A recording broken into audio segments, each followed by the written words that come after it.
कौन से tips and tricks follow करें जिससे हमें ऑल इंडिया रैंक आ जाए, ये सभी लोग जानना चाहते हैं। हर सब्जेक्ट में कुछ ना कुछ ऐसे चैप्टर्स होंगे जो आपको बहुत ट्रिकी लगते हैं या फिर जिसमें समझ नहीं आएगा कि इतना याद कैसे करें। आईसीएसआई का एक्सपेक्टेशन क्या है, कैसे आंसर लिखने हैं। जितना तुम रिवाइज करोगे, जितना तुम्हारे दिमाग में जाएगा, उतना ही तुम एग्जाम में लिख पाओगे। So make sure before the exams you should do at least 3 times revision. तो ऑल इंडिया रैंक लाना तो चाहते हैं, पर ऑल इंडिया रैंक लाने के लिए ऐसा क्या करें, कौन से टिप्स एंड ट्रिक्स फॉलो करें जिससे हमें ऑल इंडिया रैंक आ जाए, ये सभी लोग जानना चाहते हैं। तो आज मैं आपकी दोस्त, आपकी मेंटोर एंड आपकी एजुकेटर CS मेहंदी तोशनेवाल आपको बताने वाली हूँ कुछ ऐसे tips and tricks which I use to score all India rank, और जो आप भी यूज कर सकते हो। तो आज जरा ध्यान से सुनना, दिल और दिमाग यही लगा के। सबसे पहले तो ना, तुम्हारा माइंडसेट ऐसा होना चाहिए कि तुम ऑल इंडिया रैंक ला सकते हो। अपने आप पे भरोसा रखो। You should have a positive mindset, चाहे कुछ भी हो जाए। अच्छा, तुमने सोचा था इस पेपर में एग्जाम्शन आएगी, बट पेपर इतना अच्छा नहीं हुआ, तो गिव अप नहीं करना है। दूसरे वाले पेपर्स के लिए उतनी ही मेहनत करनी है।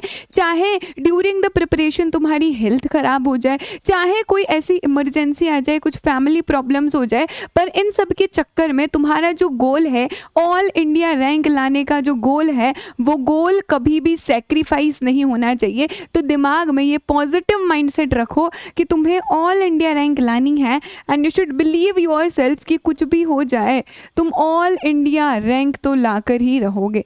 चलो, अभी दिमाग को तो हमने सेट कर दिया है कि हमें ऑल इंडिया रैंक चाहिए। अब क्या, अभी रिविजन्स आर वेरी इंपॉर्टेंट कि जितना तुम रिवाइज करोगे, जितना तुम्हारे दिमाग में जाएगा, उतना ही तुम एग्जाम में लिख पाओगे। So make sure before the exams you should do at least 3 times revision. So exam से पहले 3 बार रिविजन होना चाहिए।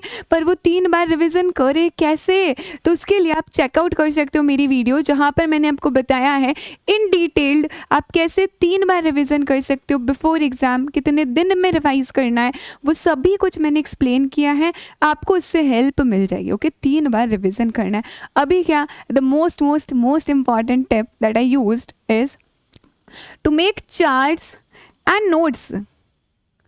हर सब्जेक्ट में कुछ ना कुछ ऐसे चैप्टर्स होंगे जो आपको बहुत ट्रिकी लगते हैं या फिर जिसमें समझ नहीं आएगा कि इतना याद कैसे करें।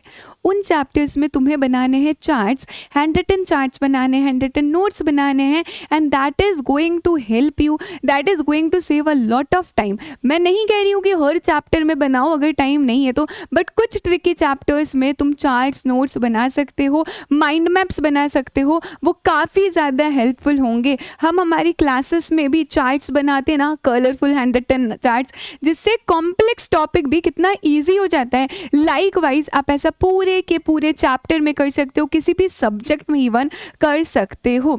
अभी क्या करना है, you have to solve past year question. If you are aiming for all India rank और तुमने पास्ट ईयर क्वेश्चन से सॉल्व नहीं किए तो क्या मतलब है। तुम्हें पता होना चाहिए कि लास्ट ईयर में आईसीएसआई किस तरह के क्वेश्चंस पूछता है, आईसीएसआई का एक्सपेक्टेशन क्या है, कैसे आंसर लिखने हैं, और वो सभी तभी हो पाएगा when you are going to solve the past year questions. इससे you will know the paper pattern कि क्या पेपर पैटर्न होता है। Not only this, writing practice भी होगी। सो मेक श्योर एक पूरा का पूरा फुल पेपर सॉल्व करना है। एंड व्हेन आई से दिस आई मीन इट कि प्रॉपर जैसे तुम एग्जाम में सॉल्व करोगे 3 घंटे बैठ कर, वो टाइमर लगा के, like the same way you have to solve the paper. तुम्हारे घर पर ये पेपर सॉल्व करना है, और जब वो सॉल्व हो जाएगा तो तुम्हारा कॉन्फिडेंस अगर यहाँ है तो यहाँ 100% आएगा। सॉल्व तो हो गया, लेकिन चेक कौन करेगा, तुम खुद करोगे। तुम खुद ही खुद के कॉम्पिटिटर बनो, तुम खुद ही खुद को इवैल्यूएट करो कि अगर आज ये पेपर लिखा how much you are going to give marks, तो खुद ही को इवैल्यूएट भी करना है। Last, revision is very very very important. जब जहाँ जिधर जितना टाइम मिले you have to utilize that time. For example, if you are travelling तो तुम रिवाइज नहीं कर सकते, या फिर किसी फैमिली फंक्शन में जाना है तो उस केस में क्या करें, तुम लोगों के पास फ़ोन है, यूट्यूब है, उस 1 घंटे के ड्यूरेशन को, उस 1 घंटे की जर्नी को यूटिलाइज करो by watching the YouTube lectures.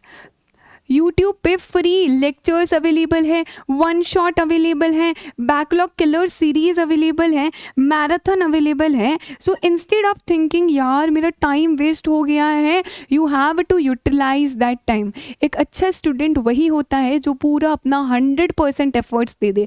Rather of thinking result you have to think कि कैसे तुम तुम्हारा पूरा टाइम यूटिलाइज कर पाओ. And this is some small steps जो पता सबको होते हैं लेकिन कोई एग्जीक्यूट नहीं कर पाता है. एंड ये मैंने किया था. बिलीव मी, कुछ कुछ ऐसे फैमिली फंक्शंस होते हैं जो अवॉइडेबल नहीं होते, और तुम अवॉइड करना भी चाहो तो घर वाले बोलेंगे नहीं नहीं इस फैमिली फंक्शन में तो चलना पड़ेगा. अभी 2 घंटे जाने का 2 घंटे आने का तुम्हारा टाइम वेस्ट हो रहा है. हमें वेस्ट नहीं करना. मोबाइल फ़ोन है, यूट्यूब है, लेक्चर्स देखो, ऐप पर लेक्चर्स देख सकते हो, यूट्यूब पे वन शॉट लेक्चर्स देख सकते हो. इससे तुम्हारा टाइम यूटिलाइज होगा, तुम्हारे दिमाग में चीज़ें जाएगी. And this is the one thing that you can do. एक बहुत ही प्यारी सी टेक्निक बताती हूँ which I use to do is that is audio revision. अभी ऑडियो रिविज़न क्या होता है, ये technique I have discovered at my time जब मैं CS एग्जीक्यूटिव में थी. What I use to do is जब मैं रिवाइज़ करती थी ना तो मैं रिकॉर्ड कर देती थी अपना जो भी मैं चैप्टर रिवाइज़ कर रही हूँ. फॉर एग्जांपल अगर मैं रिवाइज़ कर रही हूँ chapter LLP limited liability partnership, तो यहाँ पर मैंने वॉइस रिकॉर्डर ऑन किया और मैं ज़ोर ज़ोर से बोलकर रिवाइज़ करूँगी. LLP क्या होता है, एक हाइब्रिड फॉर्म है कंपनी का, पार्टनरशिप फॉर्म का, ये वाले फीचर्स होते हैं. LLP कैसे इनकॉर्पोरेट होती है. And this is what I use to do. इस तरह से 10 to 15 मिनट्स का वो वॉइस नोट बन जाता है. अभी जब भी मैं फ्री हूँ या मैं वर्क करने जा रही हूँ या मैं कुछ भी कर रही हूँ, कुछ काम भी कर रही हूँ, तो साथ में ईयरफोन्स लगाए उसे फिर से रिवाइज कर लेगा. ये मैं अपनी लैंग्वेज में जब रिकॉर्ड करूँगी ना तो ज़्यादा इफेक्टिव एंड एफिशिएंट होगा. And this is the one thing जो तुम कर सकते हो. आई होप ये सारी टिप्स एंड ट्रिक्स सुन के तुम्हें हेल्प मिली होगी. And also let me know कि इनमें से कौन से टिप एंड ट्रिक है जो तुम ज़रूर फॉलो करने वाले हो, या फिर दीदी आपने बताया तो सारी की सारी टिप्स एंड ट्रिक्स फॉलो करेंगे. मुझे ज़रूर कमेंट सेक्शन में बताना. एंड बिलीव मी, इन सारी टिप्स एंड ट्रिक्स फॉलो करके you can definitely score all India rank. All India rank score करना कोई बड़ी बात नहीं है.